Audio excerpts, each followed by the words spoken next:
Okay, so get this right. Hmm. It's Christmas time, 1927, in Cisco, Texas. Small town, decked out for the holidays, whole works. But under the surface, there's this tension, this real sense of unease. Uh, Yeah, the Great Depression's on the horizon. Yeah. Folks are already feeling the squeeze. Times are tough.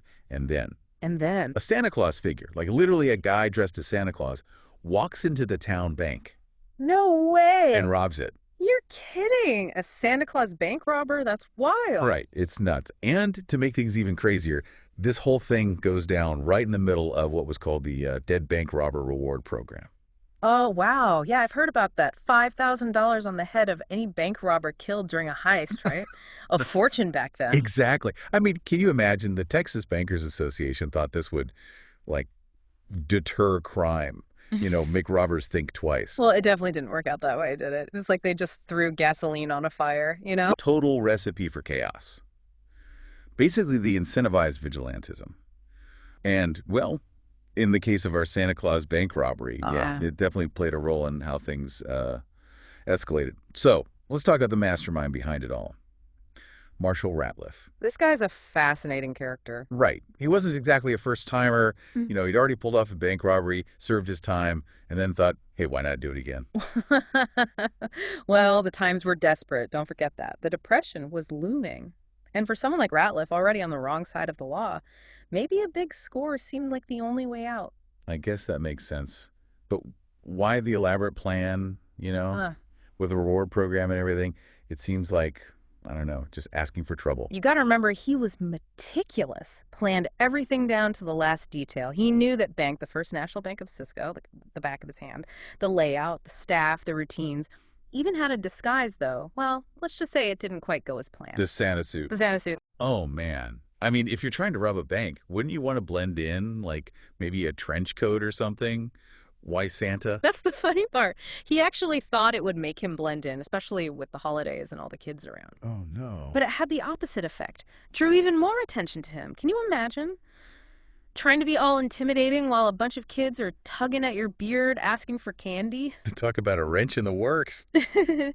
And then there was his crew, right? Not exactly seasoned professionals. A motley crew was more like it. You had his ex-con buddy, then a guy they pulled in last minute because their original fourth man got the flu, and then there was Lewis Davis. Lewis Davis. Yeah, poor guy. He was a family man, just struggling to make ends meet, probably got pressured into the whole thing. It's really kind of tragic. Yeah, it really highlights how desperate things were back then. Oh. People making choices they never would considered otherwise. And they even roped this unsuspecting boarding house owner, M.I.J. Talent, into it for supplies. Poor woman. Talk about being in the wrong place at the wrong time. It's crazy how all these different lives got tangled up in this. And it all leads up to that fateful day at the bank. And the robbery itself. Pure pandemonium. Yeah. Like, picture this. Ratliff, dressed as Santa, bursts into the bank, burlap sack in hand, his accomplices right behind him, guns blazing. Oh, man. And outside, well, a whole vigilante mob has gathered, hoping to cash in on that dead bank robber reward. Oh, no. So from the very beginning, it was just chaos. It was. The moment the first shot rang out, it was all over. That Santa disguise, the one that was supposed to make Ratliff blend in, well, it made him a target for everyone. Can you imagine being a kid in that bank and seeing Santa turn into, like, a gun-toting robber? Yeah, talk about a traumatic Christmas memory. That doesn't get much worse than that. And then, in the middle of this whole crazy scene, the robbers actually took hostages. Hostages? Seriously? Yeah, including 2 young girls, the police chief, a couple of innocent bystanders. They were all shot in the crossfire. I mean, it's a mess. The whole thing just spiraled out of control, this reward program. It was supposed to deter crime, but it actually ended up putting more lives at risk. It's ironic, isn't it? Yeah. And to top it all off, they made a pretty big blunder during their getaway. Oh, what happened? They left the money. What? All that meticulous planning, all that risk, and they bolted out of there so panicked that they completely forgot the bag stuffed with over $12,000 in cash. No way. And get this, $150,000 in securities. They left all that behind? Just left it. Wow. So they ditched their first getaway car, a stolen Buick, tried to steal another one. But guess what? They were foiled by a 14-year-old kid. Really? A 14-year-old? Yeah, Woodrow Harris. Yeah. He saw what was happening, managed to grab the car keys before Yeah. running off with his family. Talk about nerves of steel. Wow, that kid's a hero. So there they are, on foot, injured, and desperate, with a whole posse on their trail.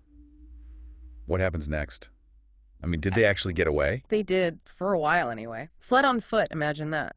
Desperate, injured, with a whole posse hot on their trail. Talk about a bad day, huh? Yeah, no kidding. So what did they do? Just wander around the Texas countryside? Basically, yeah. Stealing cars, hiding out, meeting all sorts of folks along the way. Yeah. In one instance, they even kidnapped this teenager, Carl Y., and forced him to drive him around. Oh, wow. Sounds intense. So they're treating their hostage pretty roughly, I imagine, given the situation and all. Well, that's the thing. They actually showed him kindness, even gave him some advice. Get this.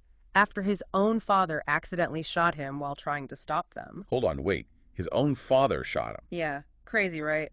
Accidental, of course, but still pretty wild. And then these guys, the ones who kidnapped him, start offering him advice. It's like something out of a movie. It's almost like they were conflicted, Yeah. capable of both violence and compassion. Exactly. Products of their time, I guess, shaped by hardship, circumstance. It makes you wonder how different things might have turned out if, they hadn't gotten caught up in this whole mess. But their luck eventually ran out, couldn't outrun the law forever, especially with a legend like Texas Ranger Cy Bradford on their trail. Oh, yeah, I've heard about Bradford. Wasn't he like the Clint Eastwood of Texas lawmen? That's him. Tough as nails, straight shooting. Some say he faced them down with just 3 shotgun shells. Confident that's all he needed, And he captured them. Brought the whole thrilling manhunt to an end. Wow. What a story. So, gang's captured, right? But that's not the end, is it? I mean, what happened to them after they were caught? Well, let's just say the aftermath of the robbery was just as dramatic as the event itself. Each robber faced a unique fate, and the community, well, they had to deal with the weight of what had transpired. Let's start with the trials. Each robber was tried separately. Separately? Why not together? Interesting, right? I guess they wanted to treat each case individually, Consider the specific circumstances. Anyway, first up was Robert Hill. And get this, he chose to represent himself in court. Wow. Representing himself. Yeah. In a trial for armed robbery. That's a bold move. So what happened? He was found guilty, sentenced to 99 years for armed robbery. 99 years? That seems pretty harsh, especially considering they didn't actually kill anyone during the robbery. True, but you have to remember the context. Bank robbery was a serious offense, and that dead bank robber reward program had really intensified public fear. People were on edge and they wanted justice, Yeah, I can see that. So what about Ratliff, the mastermind behind it all? What was his fate? Well, initially, he got the same sentence as Hill, 99 years. And get this, he seemed almost happy about it. Happy? Who's happy about a 99-year sentence? He was expecting the death penalty. He even bragged to a Texas Ranger saying, "That's no hill for a high stepper like me." Figuring he could get out early for good behavior. Oh, the irony. But the story doesn't end there, does it? Something tells me the public wasn't exactly thrilled about Ratliff getting off so lightly. You got it. People were outraged. They saw him as a cold-blooded criminal who deserved much harsher punishment, especially since both Chief Bedford and Officer Carmichael died from their injuries. Right, from the shootout. Yeah. The public pressure was immense. They actually decided to retry Ratliff. They retried him, so they charged him with the murders of the officers. Exactly. What was the outcome? Guilty. The jury found him guilty of involvement, even though there wasn't direct evidence linking him to the murders. They replaced his 99-year sentence with the death penalty. Wow. What a turn of events.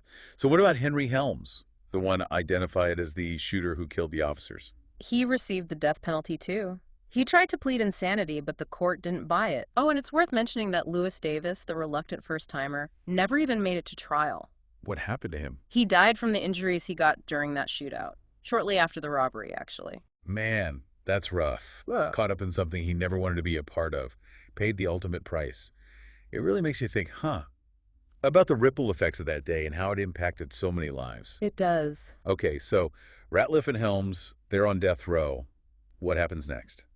Well, this is where things get really intense. Helms, he was dragged to the electric chair, kicking and screaming the whole way.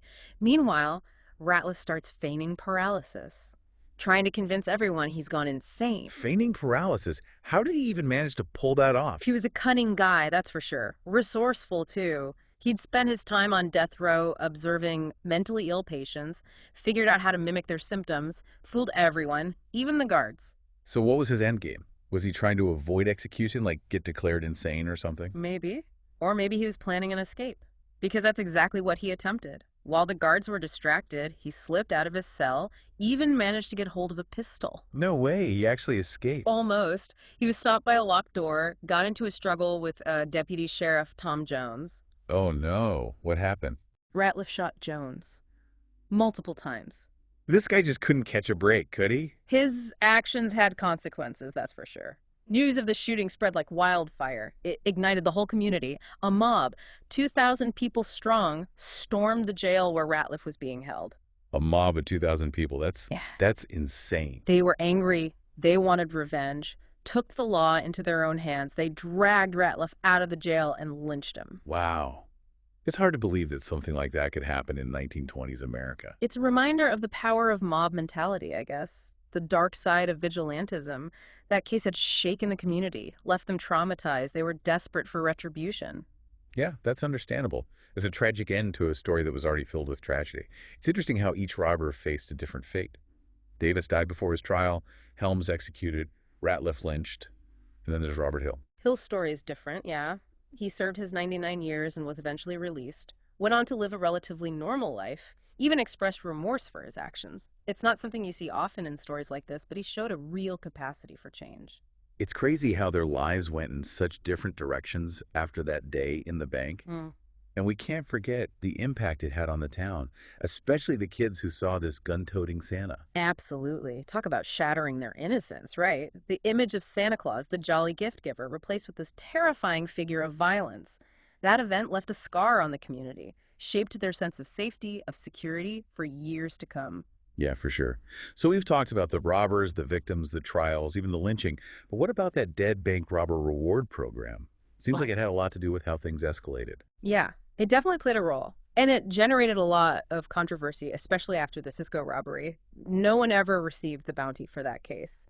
There were disputes over who actually shot Lewis Davis, and obviously the circumstances surrounding Ratliff's death.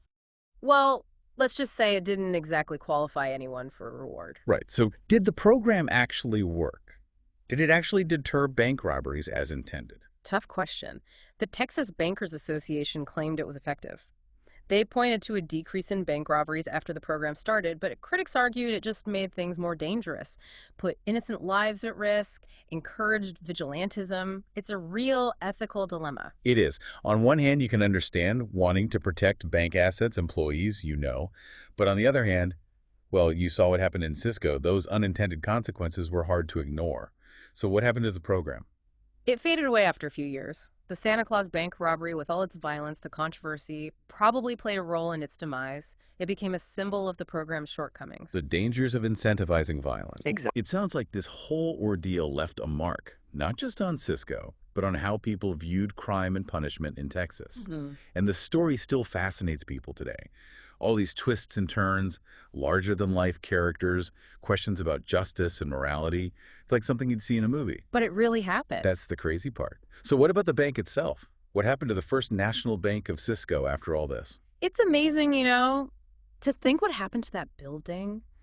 After being at the center of such a, notorious event, you'd think it'd be like a constant reminder of that horrible day. But it seems like Cisco, they really took a different approach. So they didn't try to just erase that day from history? Nope, not at all. In fact, they kind of embraced it, in their own way, of course. The First National Bank of Cisco, it actually stayed in business at that same location on Main Street. For decades, it even expanded, eventually moved into a more modern building next door. So they didn't just shut it down or anything? No. They kept it going. And get this, the back door, the one those robbers used to escape, well, it became the drive-through deposit window. Talk about turning a negative into a positive. Right. It's like they were taking back their space, their story. I love that. So they didn't shy away from what happened? Not at all. They even commissioned a mural, depicting the robbery. Put it right there in the lobby. A mural of the robbery. The whole thing. It became a local attraction.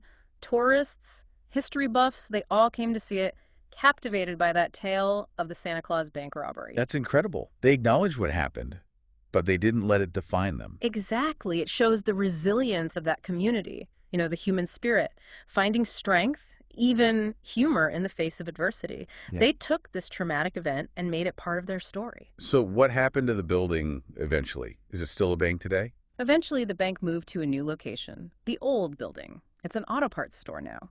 But the memory of that robbery, it's still there. The Texas Historical Commission put a medallion at the site to make sure future generations remember that piece of Texas history.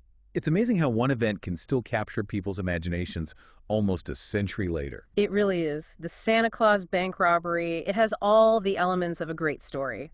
Costumes, the Wild West setting, the chaos, the violence, the moral dilemmas, the human drama. It's like something out of Hollywood. But it was real.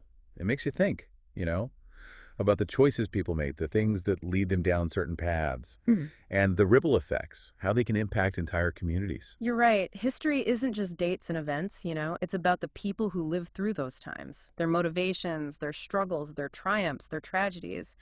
It's about understanding the past, how it shapes the present. Well, I think we've covered just about everything in this deep dive into the Santa Claus bank robbery. A story that reminds us that even in the most peaceful-looking places, darkness can be hiding just below the surface. It also makes you think about the systems we create, like that reward program.